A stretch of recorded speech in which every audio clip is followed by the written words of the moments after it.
अस्सलाम वालेकुम, कैसे हैं आप सब। उम्मीद है खैरियत से होंगे। मैं हूं सबा और आप देख रहे हैं सबास प्लेस।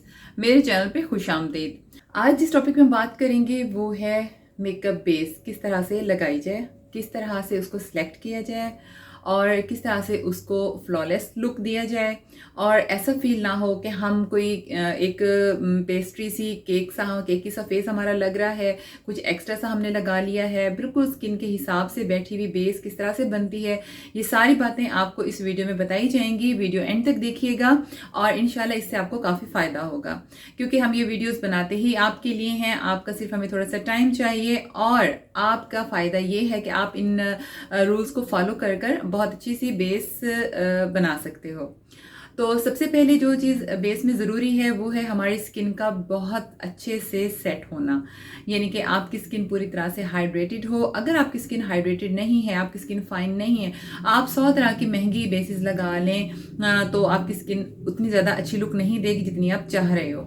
लेकिन अगर आपकी स्किन हाइड्रेटेड है और आप लाइट सा कोई सस्ती सी बेस भी यूज़ करोगे तो वो आपकी स्किन के ऊपर एक अच्छा सा इफेक्ट देगी। तो अब बात आती है कि स्किन को हाइड्रेटेड किस तरह से रखा जाए। उसकी सबसे जो अहम बात है वो ये है कि हम ज़्यादा से ज़्यादा लिक्विड का इस्तेमाल करें। उसमें आप पानी पिएं, क्योंकि और कुछ नहीं, अगर आप जूसेस वगैरह नहीं ले सकते या अफोर्डेड नहीं है या कोई भी रीज़न हो सकती है, आप बना नहीं सकते, आपके पास टाइम नहीं है, आप जॉबियंस हैं, आपको बाहर भी जाना है, तो सिंपल उसका तरीका ये है कि आप आराम से जो घर में आपके पानी अवेलेबल है आप उसके 7 से 8 गिलास ज़रूर पिएं। जैसे कि डॉक्टर्स कहते हैं कि हमारी बॉडी का नियर अबाउट 70% हिस्सा जो है वो पानी पे डिपेंड करता है। तो पानी का अच्छी मिकदार में हमारी बॉडी में होना बहुत ज़रूरी है। और खैर ये फिर और लंबी बात हो जाएगी कि बहुत सी बीमारियों से भी हमें महफूज रखता है। हमारे किडनी वॉश होते हैं, हमारा ब्लड नॉर्मल रहता है, गाढ़ा नहीं होता, बीपी नहीं होता, फलां ढमका। तो ये सारी बातें, यानी कि इन तमाम चीज़ों के साथ साथ आपकी स्किन के बेस्ट होने का जो सबसे अच्छा सोल्यूशन है वो है अच्छी मिकदार में आपने पानी लेने हैं या लिक्विड जूसेस लेने हैं या इस तरह से वेजिटेबल्स और सब्जियां वगैरह लें। और सेकेंडली अपनी स्किन को नीट रखें, कोशिश करें। अगर आपके पास टाइम नहीं भी है तो आप छोटी छोटी जो मैंने टिप्स अपनी वीडियोज़ में बताई हुई हैं कि आपने रोज़ वाटर स्प्रे कर लेना है या कुकम्बर वाटर स्प्रे कर लेना है, थोड़ी सी एहतियातें हैं, रात को क्लिनजिंग करके सो जाएं, उसके साथ भी आप अपनी स्किन को सेट रख सकते हैं। तो जब आपकी स्किन सेट होगी तो ऑटोमेटिकली उसके ऊपर आप जो भी बेस यूज करेंगी, जितना पैसा लगाएंगी, जितनी अच्छी अच्छी बेस लेंगी तो वो आपको उतना अच्छा रिजल्ट देगी। ठीक है, तो ये होगी सबसे पहली अहम बात। दूसरी बात जो सबसे अहम है वो ये है कि आपको पता होना चाहिए कि आपकी स्किन किस टाइप की है। यहाँ पर मैं 4 टाइप्स ऑफ स्किन आपसे डिस्कस करूंगी। पहले नंबर पर आती है ड्राई स्किन, सेंसिटिव स्किन भी उसी में शामिल हो जाती है ड्राई में, क्योंकि ड्राई स्किन सेंसिटिव भी लाजमी होती है। फिर आ जाती है जी ऑयली स्किन, फिर आती है नॉर्मल स्किन और फिर आती है मल्टी स्किन। मल्टी स्किन में ये होता है कि जो जी हमारा टी जोन एरिया है, मतलब फोरहेड का और नोज़ का ये एरिया जो है ये ऑयली होता है और बाकी एरिया जो है वो ड्राई होता है, या किसी का ये एरिया थोड़ा ऑयली हो जाता है और बाकी फेस ड्राई होता है। इस तरह की स्किन को मल्टी स्किन कहा जाता है। अब बेस जो है वो स्किन के हिसाब से किस तरह यूज़ की जाती है ये मैं आपको एंड पे बताऊंगी। पहले हम जो सबसे अहम बात है वो ये डिस्कस करेंगे कि बेस को आप अपनी स्किन के लिए सिलेक्ट किस तरह से किया जाए। मिसाल के तौर के ऊपर अगर आप शॉपकीपर के पास जाते हो और आप कहते हो कि भाई हमें बेस चाहिए हमारी स्किन टोन के हिसाब से, तो आप वो बेस किस तरह चेक करोगे? आप उस बेस को अपने हाथ पे लगा के चेक करोगे। ठीक है, अक्सर मैंने सुना चैनल्स में कहा जाता है, डिस्कस किया जाता है कि बेस को हमेशा अपने फेस पे लगा के चेक करें। ऐसा नहीं है। फिर क्या होता है कि जब आप बेस अपने फेस पे लगा लेते हो ना तो आपके हाथों का कलर और फेस का कलर बहुत ज़्यादा इसमें डिफरेंस आ जाता है, क्योंकि फेस थोड़ा फेयर होता है बनिस्बत हाथों के। ज़्यादातर लोगों का फेस कॉम्प्लेक्शन जो है वो फेयर होता है हाथों की निस्बत, लेकिन कुछ इस तरह के लोग भी हैं जिनके हाथों का कलर ज़्यादा फेयर होता है और फेस का कलर फेयर नहीं होता। ऑटोमेटिकली जब वो फेयर अपने हाथ के हिसाब से बेस लेंगी तो जब वो फेस के ऊपर अप्लाई करेंगी तो वो उनका फेस भी उनको फिर थोड़ी फेयर लुक में जाएगा, थोड़ी फेयर लुक देगा, जिसकी वजह से उनके हाथों का और फेस का कलर इक्वल हो जाएगा। और अगर किसी के फेस का कलर फेयर है, हाथों का कलर फेयर नहीं है, तो वो बेस इस तरह की सिलेक्ट करें कि जो उनके हाथों के कलर को भी फेयर करे।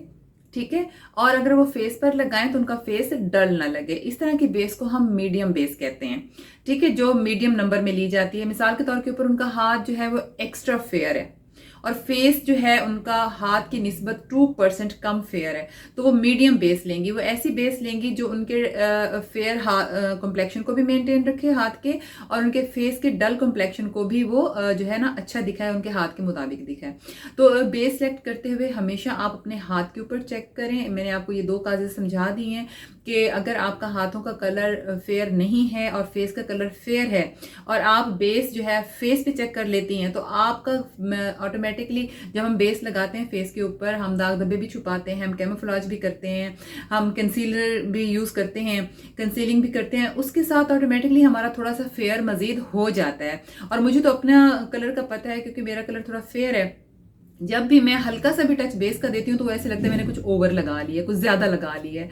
तो ये प्रॉब्लम्स होती हैं ना फेयर कॉम्प्लेक्शन के साथ। तो इसीलिए आप बेस हमेशा हाथ पर चेक करो, ठीक है। हाथ की ली हुई बेस आप फेस के ऊपर उसको मेंटेन रख सकते हो। ये हो गया।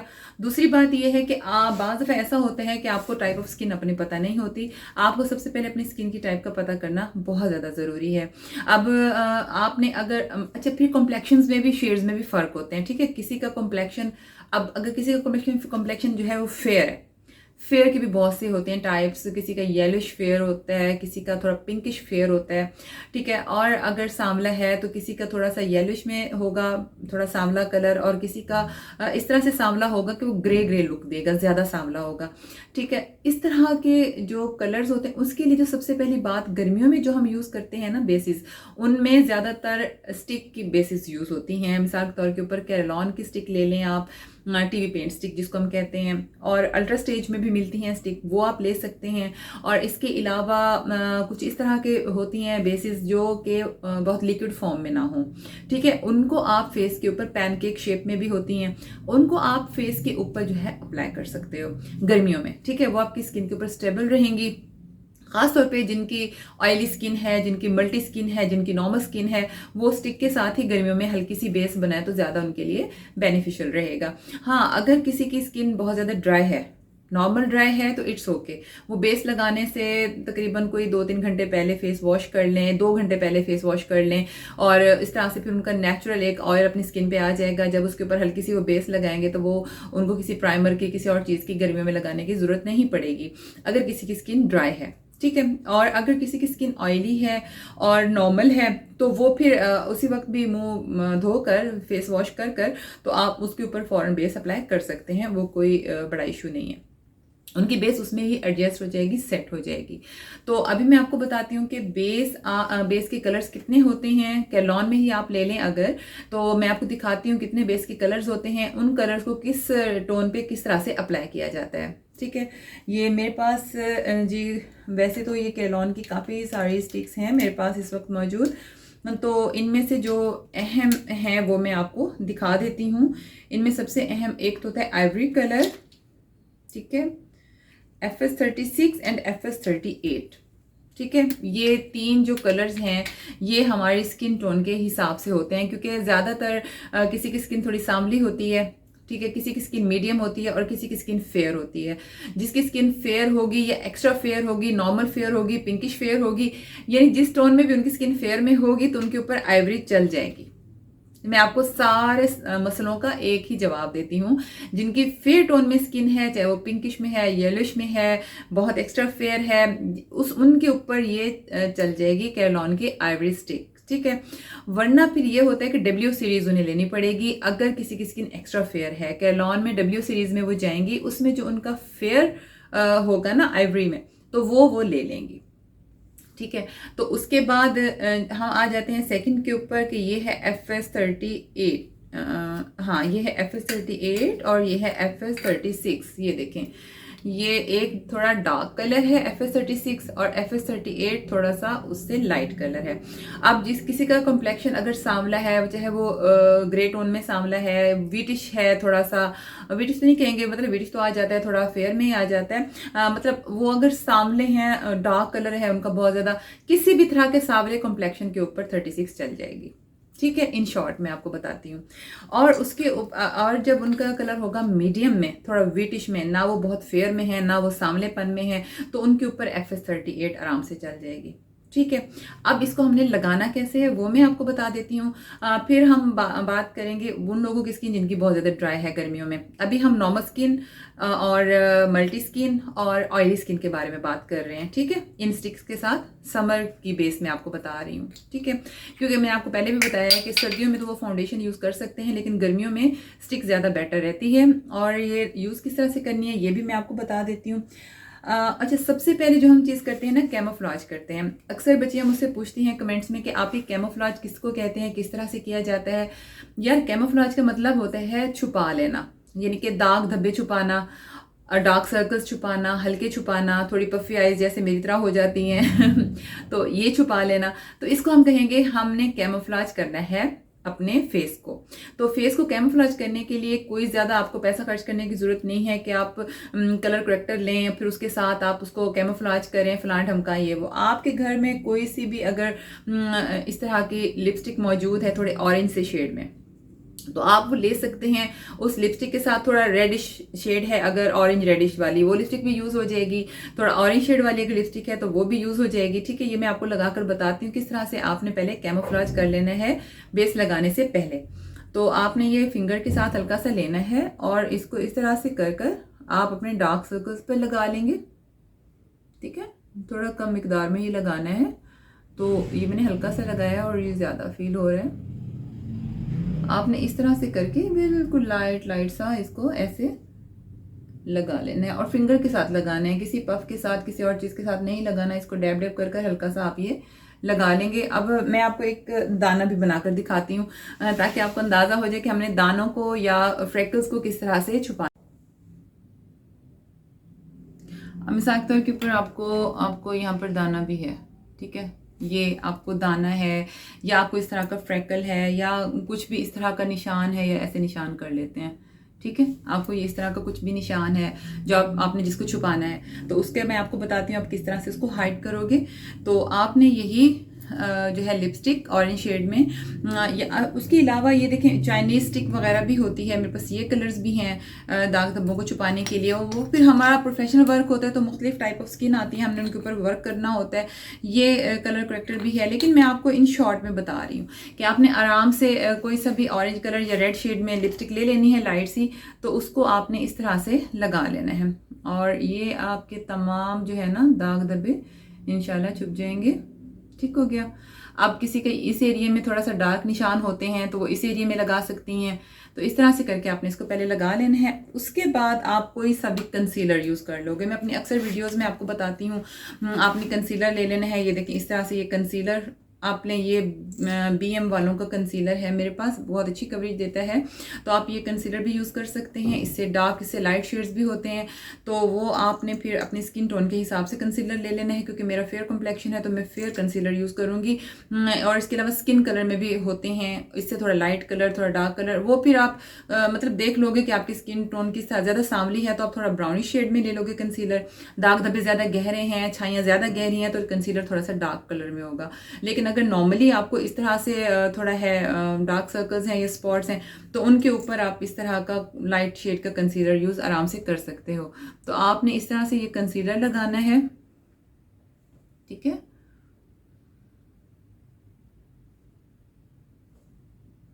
और इस पे भी थोड़ा सा कंसीलर लगाना है जो हमने दाग छुपाना है।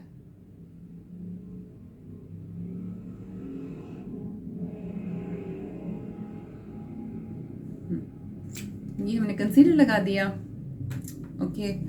तो थोड़ा सा हम ऐसे 1-2 मिनट के लिए वेट करेंगे। उसके बाद हम फिर थोड़ा सा इसको डैब डैब कर कर ऐसे कर देंगे।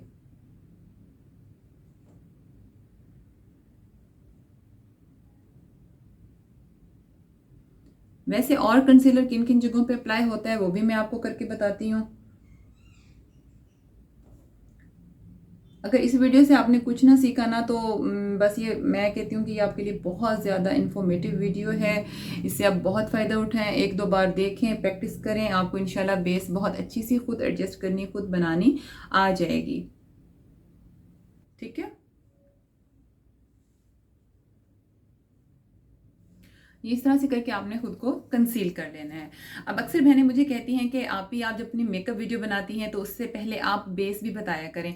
देखें, बेस के ऊपर इसलिए मैंने अलग से एक पूरी वीडियो बनाई है, ये पूरी एक डिटेल है, पूरी एक तफसील है। मैं आपको भागते दौड़ते तो बेस नहीं बता सकती, क्योंकि ज़ाहिर सी बात है जब आपको फिर कुछ समझ नहीं आएगी, फिर वीडियो टाइम भी इतना ज़्यादा हो जाता है, आप लोग एंड तक फिर वॉच नहीं कर पाते हो।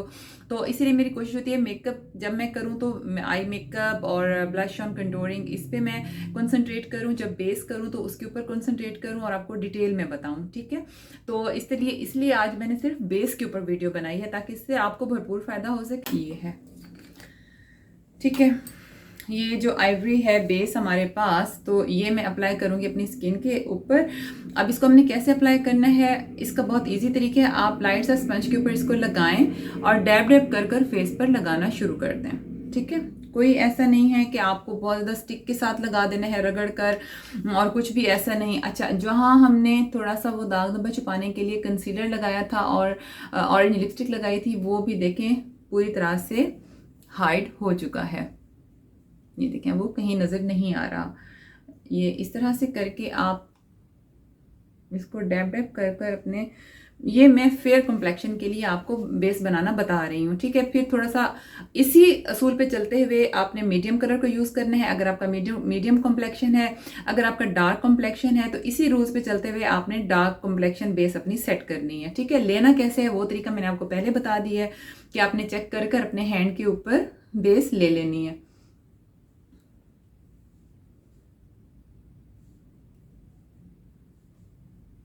ये देखें, ठीक हो गया।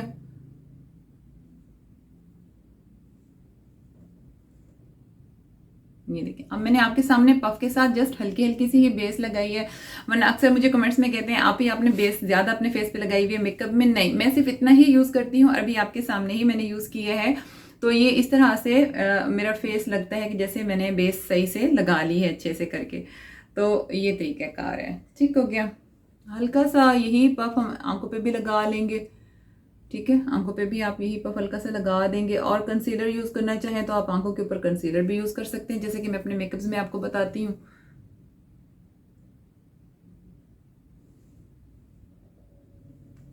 ये देखिए, ठीक है, इस तरह से करके आपने सारी बेस को सेट कर लेना है। अच्छा, अब अगर गर्मियां हैं तो आप इसके ऊपर जो है ना फिक्सर भी स्प्रे कर सकते हो, क्योंकि मैं स्प्रे फिक्सर ज़्यादा पसंद नहीं करती।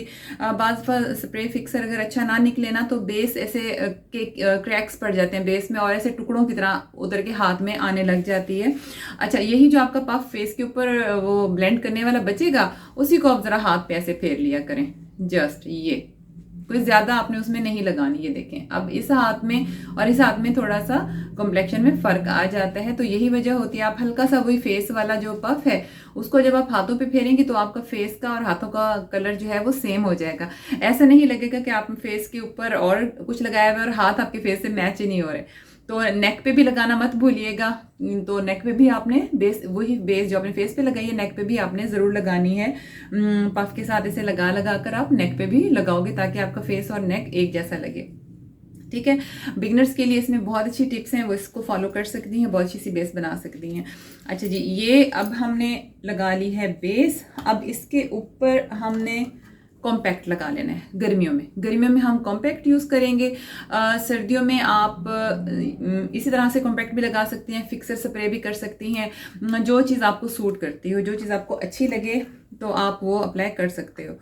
तो अभी मैं इसके ऊपर ये फिक्सर कॉम्पैक्ट लगा दूंगी। ठीक है, फिक्सर स्प्रे मैं नहीं कर रही हूँ, मैं ये मुझे वो सूट नहीं करता, तो मैं ये कॉम्पैक्ट इस पे लगा दूंगी। ये देखिए, इस तरह से करके आपने यूँ डैब डैब करते हुए पहले आंखों के नीचे ऐसे करके लगा देना है इसको। और माशाल्लाह मेरी स्किन हाइड्रेटेड है, ग्लोइंग है, मैं पानी वानी का खास ख्याल रखती हूँ, तो मुझे अब ये खुद से ही बेस आपके सामने मैंने जस्ट 1 स्टिक यूज़ की है, लेकिन फ्लॉलेस बेस लुक खुद ही आनी स्टार्ट हो गई है। तो यही बात होती है कि अगर आपकी स्किन अच्छी है, आप स्किन केयर कर रही हैं, डेली रूटीन में आप उसको क्लिनजिंग भी कर रहे हो, उसकी केयर भी कर रहे हो, तो आप हल्की सी कोई सी भी बेस लगा लोगे। ज़रूरी नहीं कि बहुत महंगी बेस हो, बहुत ब्रांडेड हो, जब भी वो आपको लुक देगी, वरना आपको लुक नहीं देगी। नहीं, आपको ये बेस भी बहुत अच्छी सी लुक दे सकती है। और इस तरह कॉम्पैक्ट यूज़ करते हुए भी एक बात मैं आपको बता दूं, कॉम्पैक्ट भी 2-3 तरह के होते हैं। ये थोड़ा फेयर में है कॉम्पैक्ट, आप देख रहे हैं, ये थोड़ा येलोइश में है, फिर थोड़ा इससे डार्क में भी कॉम्पैक्ट होता है। अब जैसे मेरा कलर थोड़ा फेयर है और मैंने आइवरी बेस यूज़ की है, तो उसके ऊपर मैं जो कॉम्पैक्ट यूज़ करूँगी वो बिल्कुल मेरी स्किन के हिसाब वाला होगा, इससे ज़्यादा फेयर नहीं होगा, ठीक है। वरना फिर वो आपको एक डमी लुक दे देगा, जैसे आप केक की बेस हो गई हो आपकी ना, तो इस तरह की लुक दे देगा। लेकिन अगर आप बिल्कुल अपनी स्किन के हिसाब से मतलब कॉम्पैक्ट यूज़ करोगे तो वो बेस आपकी अच्छी लगेगी, फ्लॉलेस बेस लगेगी, बहुत प्यारी सी लगेगी, ठीक हो गया। और इसके ऊपर इस तरह से करके आपने डैब डैब करते हुए ये लगा लेना है और इस तरह से आपने इसको बिठाते जमाते, जो हमारा निशान था, दाग था, ये देखें ये पूरी तरह से छुप चुका है, नज़र नहीं आ रहा। तो ये इस तरह से हम दाग धब्बे छुपा लेते हैं, जिनकी बहुत ज़्यादा फ्रैकल होती हैं, छाइयाँ होती हैं, पिगमेंटेशन होती है, दाग निशान होते हैं, दाने होते हैं, तो इस तरह से आप आराम से छुपा सकते हैं, ठीक हो गया। अच्छा जी, अब बारी आ जाती है उन लोगों की जिनकी थोड़ी डार्क कॉम्प्लेक्शन है, ठीक है। अब उसके लिए मैं आपको प्रैक्टिकली करके तो नहीं दिखा सकती, मैं सिर्फ आपको ये समझा सकती हूँ कि इस तरह से कर कर आपने ये डार्क थोड़ी स्टिक ले लेनी है, इसको भी ऐसे ही अप्लाई करना है, इसके ऊपर ऐसे ही थोड़ा डार्क कलर का कॉम्पैक्ट यूज़ कर लेना है, ठीक है। यानी कि आपका मेन जो चीज़ है ना स्किन बेस को अच्छा दिखाने के लिए, वो आपकी स्किन के हिसाब से बेस का सिलेक्शन है। अगर आपका सिलेक्शन परफेक्ट है तो आपकी बेस खुद ब खुद अच्छी बनती चली जाएगी। बेस लगाने का तरीका मैंने आपको बता दिया है। और एक सबसे अहम पॉइंट, ये जो हमारा ब्यूटी ब्लेंडर होता है, ये इस तरह से बड़ा नहीं होता, फुला हुआ नहीं होता, क्योंकि मुझे कमेंट में बहनों ने कहा कि आप ही हमें बताएं कि आप ब्यूटी ब्लेंडर कहाँ से लेती हैं, आपका ब्यूटी ब्लेंडर काफ़ी सॉफ्ट और बड़ा है।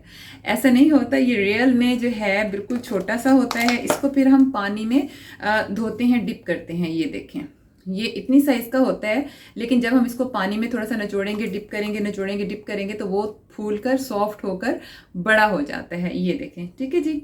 ये ब्यूटी ब्लेंडर छोटा है, मैं अभी आपके सामने पानी में इसको डिप करते हुए, ये आप जहन में रख लें, ये देखें इनकी दोनों साइज में कितना फ़र्क है। तो अभी मैं जब पानी में इसको डिप करके थोड़ा सा नचोड़ूंगी तो ये सॉफ्ट भी हो जाएगा और बड़ा भी हो जाएगा। ये हमने इस ब्यूटी ब्लेंडर को पानी में थोड़ा डिप किया, डिप करते हुए थोड़ा सा इसको यूं किया, फिर इसको डिप किया, इस तरह की शेप हो जाती है, ठीक है ना। ये हो गया ना दोनों इक्वल। ये इस तरह से इसका टेक्निक होता है, इसका ये तरीक़ाकार होता है। उसके बाद जब ये सॉफ्ट हो जाता है, फ्लफी हो जाता है, तो आपको ब्लेंडिंग बहुत आसानी से करता है आपकी स्किन के ऊपर, और आपकी स्किन जो है वो मेकअप में लाइंस नहीं पड़ती, हार्श लाइन स्किन नज़र नहीं आती, स्मूथ एंड फ्लॉलेस आपकी बेस बनती है। अब हम बात करेंगे लिक्विड बेसिस के बारे में। तो लिक्विड बेसिस भी इसी तरह से होती हैं, डार्क येलोइश में, फेयर में और थोड़ा लाइट कलर में। ये देखिए ये पिंकिश फेयर में है, ये थोड़ा येलोइश फेयर में है, ये इस तरह से थोड़ा डार्क में है। अब हम जो फाउंडेशन है इसको भी बिल्कुल उसी तरह से हाथ पे लगा के चेक कर लेंगे। इसके लगाने का भी आसान तरीका है, इसको सिलेक्ट करने का कि आपकी स्किन के हिसाब से किस तरह की आपको बेस चाहिए। वो हाथ पे लगाने से, आपको शेड लगाने से यहाँ लगा लें या यहाँ पर लगा कर आप चेक कर लें, तो आपको उसका बहुत अच्छे से अंदाज़ा हो जाएगा कि ये वाली बेस ऑटोमेटिक लगाने के बाद जब उसको हल्का सा मर्ज करेंगे ना, तो अगर वो आपकी स्किन की बिल्कुल मर्ज हो गई है, उभरी हुई सी नहीं लग रही, केकी लुक नहीं दे रही, इट्स मीन कि वो आपको सूट कर रही है। अगर आप हाथ पे लगाते हो और वो एक केकी सी लुक देने लग जाती है, या आपको पता चल जाते हैं, अब इतनी सेंस सब में ही होती है कि ये फाउंडेशन हमारे हाथ के कॉम्प्लेक्शन से जो है अच्छी मतलब उभरी हुई सी लग रही है, आर्टिफिशियल लुक दे रही है, मर्ज नहीं हो रही है, तो वो आप यकीनन फिर चेंज करोगे। आप ऐसे फिर सेलेक्ट करोगे जो स्किन में मर्ज होकर स्किन को फ्रेश भी करे और उसका जो कलर है उसको 1-2% फेयर करे, ना कि उसको डल कर दे, ठीक है। इस तरह से करके आप लिक्विड फाउंडेशन भी सेलेक्ट कर लेंगे। और लिक्विड फाउंडेशन जो है वो आप जिनकी ऑयली स्किन है वो गर्मियों में बिल्कुल यूज़ ना करें, ठीक है।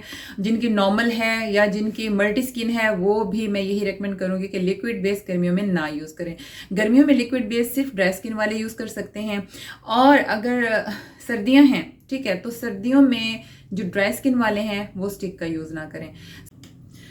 उम्मीद है ये अच्छी सी और बेसिक इन्फॉर्मेशन आपके काफ़ी काम आएगी और फॉरएवर काम आएगी इंशाल्लाह। दुआ में याद रखिएगा। मुझे दीजिए इजाज़त। अल्लाह हाफिज़।